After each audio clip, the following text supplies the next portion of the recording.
prezados, vocês se lembram que há no Novo Testamento uma passagem onde Jesus conta uma história de um senhor que chamou seus 2 filhos e pediu para que eles fossem trabalhar.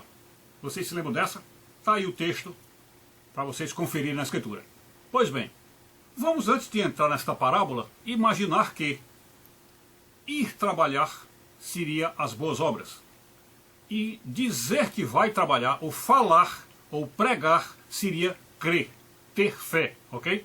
Então aquele que fala e aquele que prega representa o que tem fé, ok?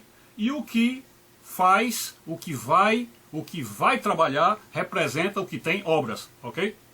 Pois bem, depois de Jesus ter contado aquela parábola, ter contado aquela história, explicando que um dos filhos, quando o homem chamou, disse assim: pai, eu vou trabalhar, e depois não foi. E o segundo filho, ele perguntou: filho, você vai trabalhar? Aí o filho disse: eu não vou, pai, não quero trabalhar. E depois se arrependeu e foi trabalhar. Aí no final da parábola, Jesus pergunta: qual dos 2 filhos fez a vontade de Deus? Qual dos 2 filhos fez a vontade de Deus? Vocês percebem aí como nesse textozinho simples fica bem claro que Jesus exige ou quer de nós as boas obras? Percebe aí? Mas que mesmo que você pense que nós estamos dizendo que são essas boas obras que salvam, não. O que nós estamos dizendo é que precisa ser as 2 coisas juntas. Precisa ser as 2 coisas juntas. Isto é, você precisa acreditar e trabalhar. Acreditar e trabalhar. Entendem? Quando São Tiago diz assim: a fé sem as obras é morta, o que é uma coisa morta? É uma coisa sem vida. Se é sem vida, não gera vida eterna, não é? Se ele diz que a fé sem as obras é morta, coisa morta não entra no céu, não é? Então, para poder a fé estar viva, ou ela ser viva, ela precisa se expressar como? Com obras. Com obras. Então, significa dizer que fé e obra têm que estar 100% juntas. Tem que estar o tempo inteiro juntas. Eu sempre gosto daquela figura que o Dr. C.S. Lewis usava. E ela deve ficar bem clara para nós. É a figura da tesoura. C.S. Lewis sempre perguntava: a tesoura com uma lâmina só corta? Ela com a lâmina só corta? Não corta. Tem que ter as 2 lâminas, não é isso? Então, uma lâmina é a fé, outra lâmina são as obras. Se tiver só fé, não corta. Se tiver só obra, não corta. Tem que ser fé e obras, ok? Vocês estão percebendo então, neste momento, vocês conseguem perceber como a pregação protestante é deficiente? Não que os pastores, eu não estou dizendo que os pastores não sabem disso, que as obras salvam. Não estou dizendo que os pastores não sabem disso, eles sabem, mas eles só pregam a fé. Eles sabem que as obras têm que estar em complemento com a fé, eles sabem disso, mas eles não pregam as obras, só pregam a fé. Então, por pregarem só a fé, não estão ensinando o caminho da salvação. Não estão ensinando o caminho da salvação. O caminho da salvação tem que dizer fé e obra. Aí, dentro deste capítulo da obra, a primeira grande obra que tem que ser falada, em que eles falam, mas não dão continuidade, eles falam, mas não explicam o resto, é a obra do arrependimento. Primeira obra qual é? Arrepender-se de seus pecados. Mas arrependimento profundo, genuíno, autêntico, realmente verdadeiro. Esta é a primeira obra, o arrependimento. E depois do arrependimento e de largar o pecado, segunda obra, largar o pecado, então depois do arrependimento, aí você começa a trabalhar para o reino de Deus. Trabalhar para o reino de Deus. E trabalhar para o reino de Deus, o texto mais claro que tem é quando Jesus descreve o juízo final, lá no capítulo 25 de Mateus. Vou deixar aí referência para vocês acompanharem.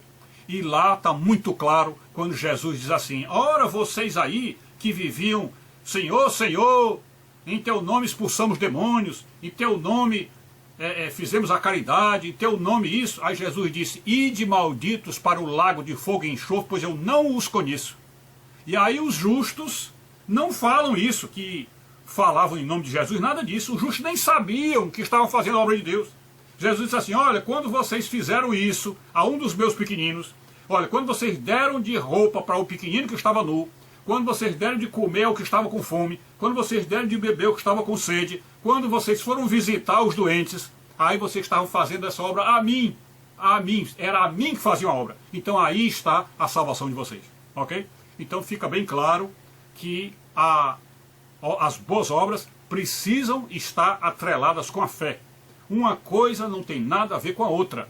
Porque você pode ter fé e não ter obra. E pode ter obra e não ter fé. Mas as duas precisam andar juntos. Precisam andar juntos. Mas eu digo para vocês que se você passa o tempo inteiro fazendo a caridade e nisso você pensa em alguma forma de ajudar o próximo, você já está com atitude de fé. Isso já é uma atitude de fé. Portanto, é muito importante que você parta do princípio. Se você tiver que ter um dos dois, tenha as obras e esqueça a fé. Tenha as obras e esqueça a fé. Porque os homens bons, os homens de bom coração, que ajudam o próximo como se o próximo fosse Deus, esses aí serão resgatados com surpresa no dia do juízo. Eles ficaram surpresos. Senhor, quando foi que fizemos isso a ti? Eles ficaram com surpresa, mas serão resgatados. Ok? Então é isso. Fiquem com Deus. Saúde e paz. Tudo de bom. Os protestantes se julgam sábios aos seus próprios olhos e acham que escapam da obrigação das boas obras usando aquele versículo de Efésios 2, 8 e 9. O versículo diz: porque pela graça sois salvos, mediante a fé. E isto não vem de vós, é dom de Deus, não de obras para que ninguém se glorie. Ora, observem, vocês já encontraram algum protestante que tem grande fé e que não se glorie? Vocês encontraram algum protestante realmente humilde, que encara a vida com humildade, ou que no fundo seja um presunçoso, achando que já está salvo, né, que já está fazendo a vontade de Deus? O que é que vocês têm encontrado na vida? São protestantes humildes ou presunçosos? Ok? Então, se o versículo diz, não de obras para que ninguém se glorie, eles estão se gloriando da fé, não é? Estão se gloriando da fé. Então já estão errados em relação ao versículo, ok?